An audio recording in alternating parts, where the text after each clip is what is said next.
আমরা বরণ করিয়েছি আমাদের রাজ্যের মাননীয় মুখ্যমন্ত্রী প্রফেসর ডক্টর মানিক সাহা মহোদয়কে থাকার জন্য আমরা অত্যন্ত বাধিত এবং কৃতজ্ঞ।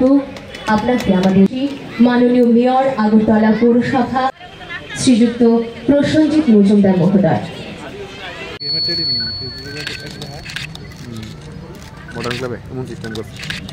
এই যে প্যারামিটারগুলো আপনারা করছেন, আরও অনেক কিছু করেন হয়তো, কিন্তু একটা কথা আমি বলবো, এখানে মাননীয় মেয়র সাহেবও বলেছেন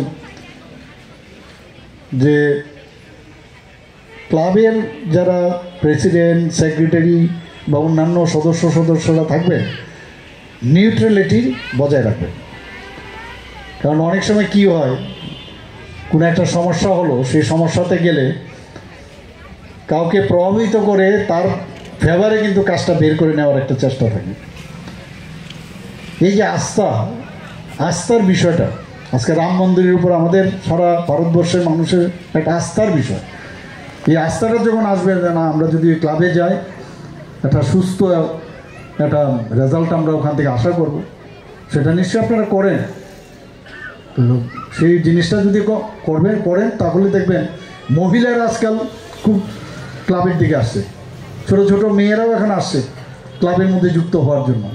তখন আস্থাও বাড়বে। আর যখন আপনার ক্লাবের মধ্যে মহিলারা যুক্ত হবেন, তখন দেখবেন এই ক্লাবের তার যে মেরিট অনেক অনেক বেটার হয়ে যাবে। তো এই কথাগুলো আপনাদের সামনে রাখলাম।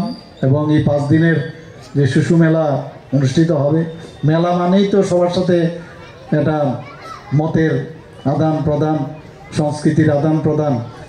তো আমাদের কাছে এটা একটা উৎসব এবং আপনারা এটা করছেন 13 বছর ধরে, এবং আগামী দিনেও আপনারা সেটা জারি রাখবেন।